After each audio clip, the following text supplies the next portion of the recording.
30th January 1948. New Delhi. 5 in the evening. Mohandas Gandhi is running late for his prayer meeting.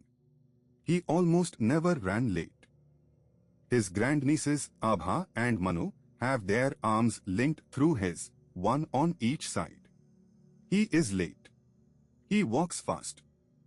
The garden at Birla House is packed. Hundreds of people part to let him through. But one man doesn't. He moves forward instead. Brown suit. Clean shave. A Beretta pistol folded inside a newspaper in his left hand. He reaches Gandhi. Puts his hands together. Namaste. Gandhi smiles. Returns the gesture.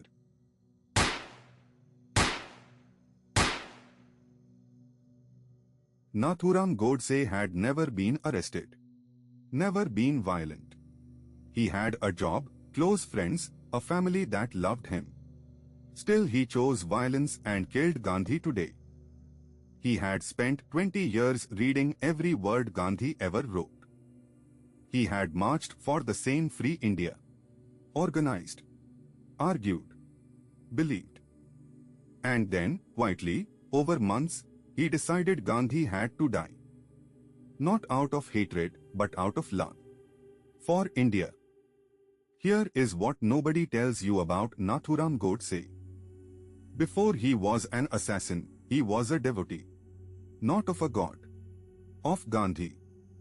He was 18 the first time he read Hind Swaraj. He read it in one sitting. Then read it again the next morning. He began writing down passages. Memorizing them. Arguing them with anyone who would argue back. This was not admiration. This was surrender, the complete dissolution of the self into an idea. He joined the RSS. He marched. He organized. He gave up marriage, comfort, every ordinary pleasure a man his age was supposed to get. He ran a newspaper called Hindu Rashtra dedicated to the same free, self-reliant India that Gandhi had spent 50 years building. His friends described him as brilliant, principled, ascetic, a man of total conviction. For 20 years, the man who killed Gandhi fought for everything Gandhi stood for. And that is the detail that changes this story entirely. Because Godse didn't kill Gandhi out of hatred. He killed him because he had loved him completely, without reservation, and felt catastrophically betrayed. Hatred burns out. But a true believer who feels betrayed? That doesn't burn out. That detonates. There is a specific type of person that history keeps producing. Not the sadist. Not the psychopath. The true believer. Most people join causes, but a true believer becomes the cause. Their identity, their entire sense of self, dissolved completely into the movement. Take the cause away and there is nothing left. No person. Just the empty shape of where the idea used to live. And this is where it turns lethal. Godse had given everything. His newspaper. His relationships. His youth. His entire identity offered up to the vision of a unified Hindu India. And then Gandhi fasted for Pakistan. Godse didn't kill Gandhi despite loving him. He killed him because of it. 14th August 1947. Midnight. India is free. In Delhi, Lahore, Bombay, people are weeping with joy. Dancing. Lighting lamps in windows that had been dark for 200 years. And on the roads between these cities, 15 million people are walking. Not celebrating. Fleeing to save their lives.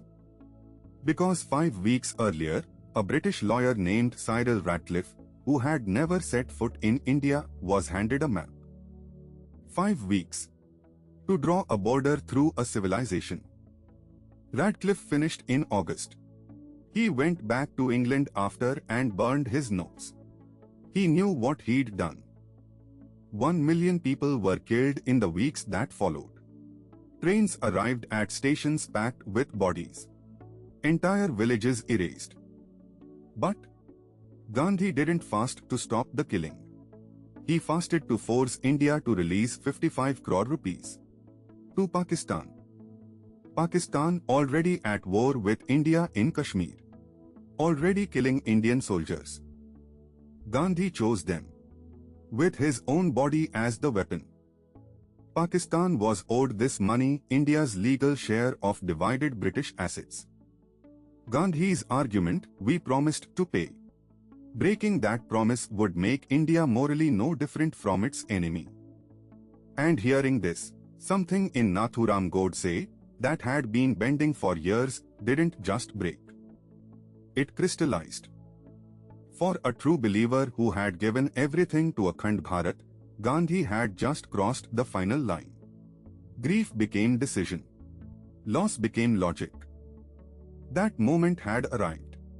And Godse had already begun to plan. Godse was arrested at the scene. He didn't run, didn't resist, didn't speak.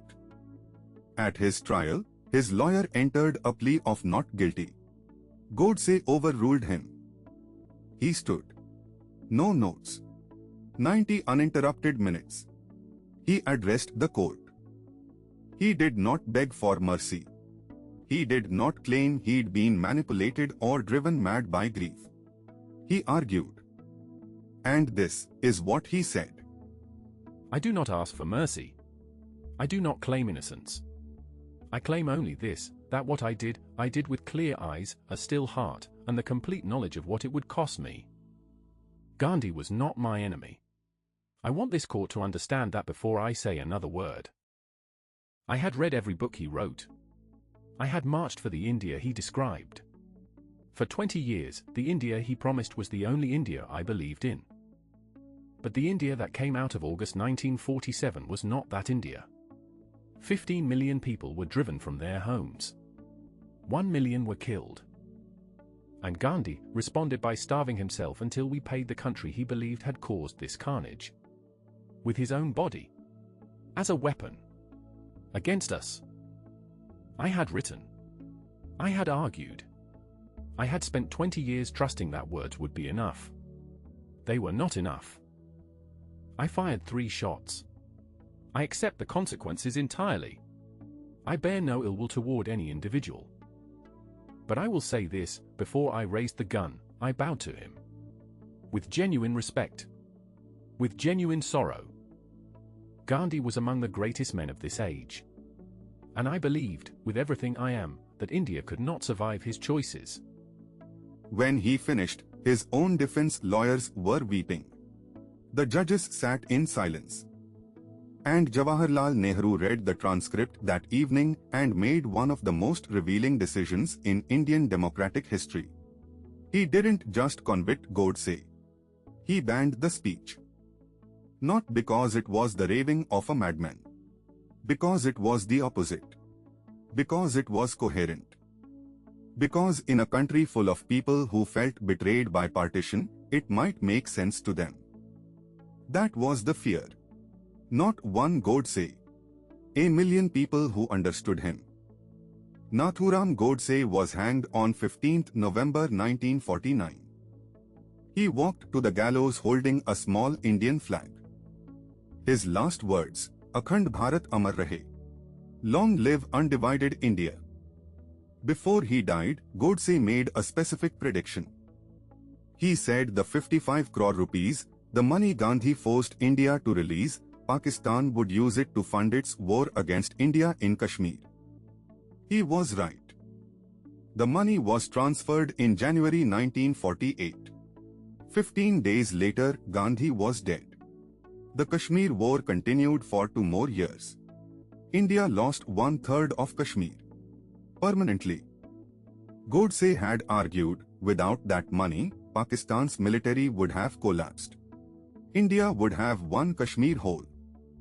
We will never know if he was right about that. But here is what we do know. Godse saw the political reality clearly. He was wrong about killing Gandhi. Completely, irreversibly wrong.